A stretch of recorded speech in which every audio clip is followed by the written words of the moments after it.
नमस्कार दोस्तों, अगर मेरे चैनल पे पहली बार हैं तो चैनल को सब्सक्राइब कर दें, बेल आइकन को दबा दें ताकि अगले वीडियो का नोटिफिकेशन आपको मिल जाए।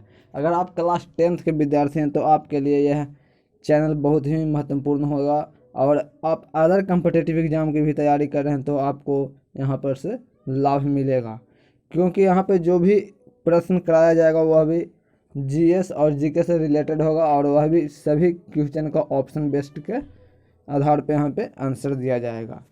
तो यहाँ पे पहले हम क्लास 10th के चैप्टर बाय चैप्टर अनुसार यहाँ पे हम ऑब्जेक्टिव क्वेश्चन प्रोवाइड करेंगे। तो यहाँ पे अब चलते हैं, कुछ प्रश्नों को हम देख लेते हैं कि किस प्रकार से यहाँ पे सॉल्यूशन हम देने वाले हैं। तो यहाँ पे हम पहले प्रश्न की ओर देखते हैं।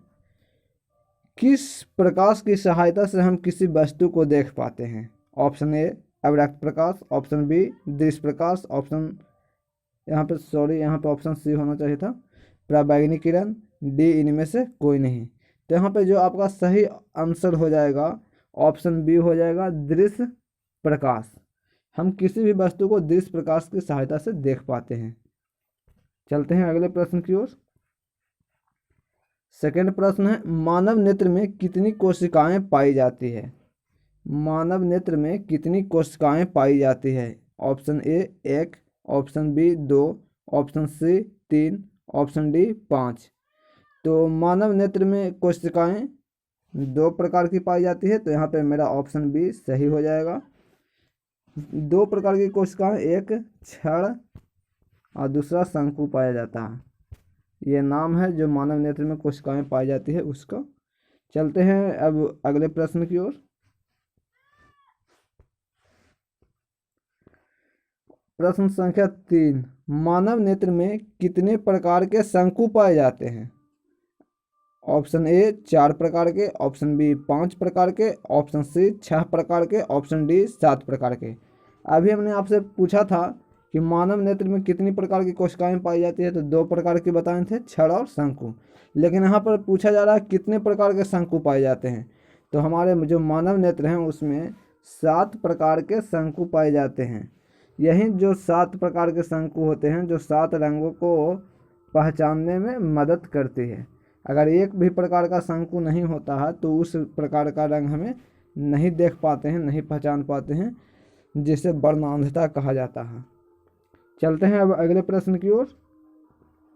प्रश्न संख्या 4, वर्णांधता की समस्या सर्वप्रथम किसके यहाँ देखा गया था? Option A Cristiano Ronaldo, option B William Harvey, option C John Dalton, option D Galileo. तो यहाँ पे जो वर्णांधता रोग है जो सर्वप्रथम पाया गया था जॉन डाल्टन के यहाँ। ऑप्शन सी आपका सही आंसर हो जाएगा।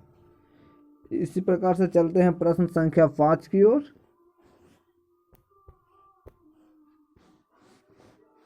मधुमक्खी के नेत्र में किस प्रकार के शंकु नहीं पाए जाते हैं? और लाल रंग का, पीला रंग का, पराबैंगनी रंग का, हरा रंग का। तो मधुमक्खी के नेत्र में यहाँ पे ऑप्शन सी सही हो जाएगा, पराबैंगनी रंग का शंकु नहीं पाया जाता है।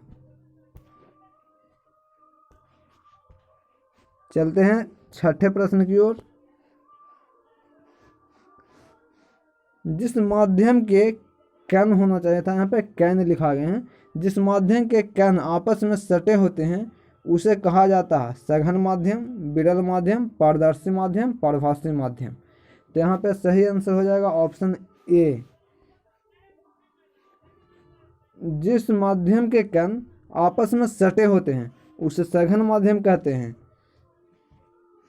तो यहाँ पे आपका सही आंसर ऑप्शन ए हो जाएगा। और जिसका कण अलग अलग होता है उसको विरल माध्यम, पारदर्शी माध्यम वैसे वस्तु को कहते हैं जहाँ पे एक साइड से देखने पे दूसरी ओर पूर्ण रूप से साफ साफ दिखाई पड़ जाए, पारदर्शी माध्यम कहलाता है।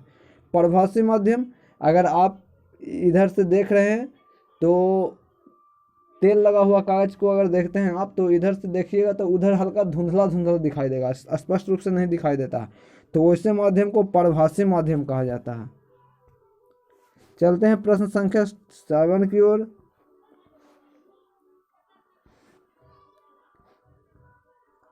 जिस स्थान पर धूल, हवा एवं अन्य गैस नहीं उपलब्ध होती है उस स्थान को कहा जाता है सघन, विरल, निर्वात या इनमें से कोई नहीं। तो जिस स्थान पर धूल, हवा एवं अन्य गैस नहीं उपलब्ध होती है उसे निर्वात कहा जाता है। क्या कहा जाता है? ऑप्शन सी, निर्वात।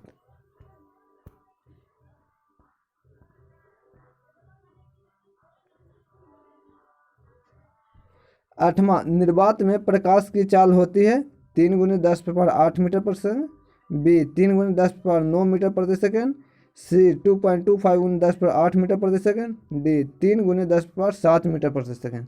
निर्वात में प्रकाश की चाल, तो निर्वात और हवा में प्रकाश की चाल होती है जो आपको सेम होता है 3 × 10⁻8 मीटर प्रति सेकंड।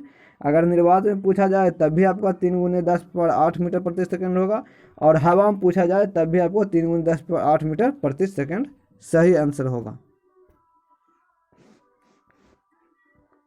प्रश्न संख्या 9, जल में प्रकाश की चाल क्या होती है?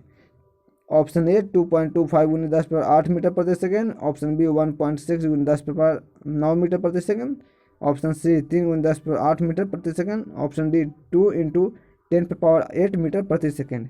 तो यहाँ पे जो आपका सही आंसर होगा 2.25 × 10⁸ मीटर प्रति सेकंड होता है। यह जल में प्रकाश की चाल होती है, और कांच में प्रकाश की चाल 2 × 10⁸ मीटर प्रति सेकंड होती है।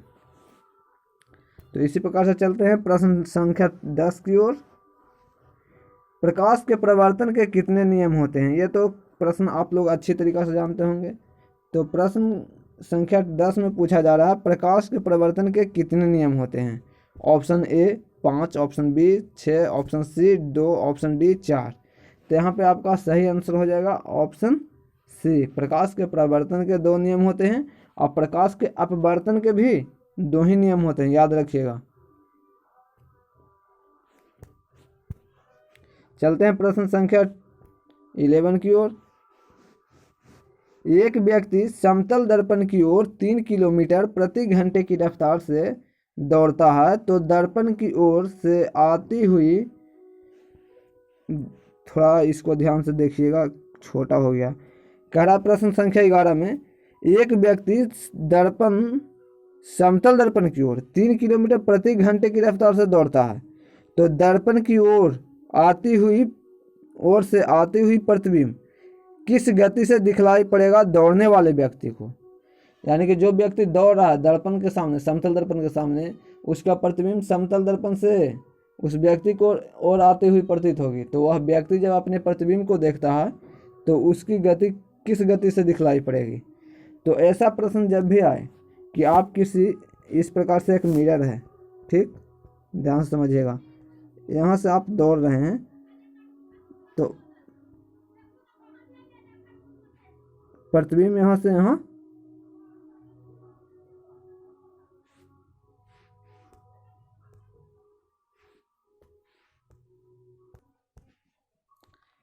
तो जैसे कि यहाँ पे ये व्यक्ति है जो दौड़ रहा है 3 किलोमीटर प्रति घंटा की रफ्तार से, तो इसका प्रतिबिंब भी इधर से 3 किलोमीटर प्रति घंटा की रफ्तार से दौड़ते हुए आएगा।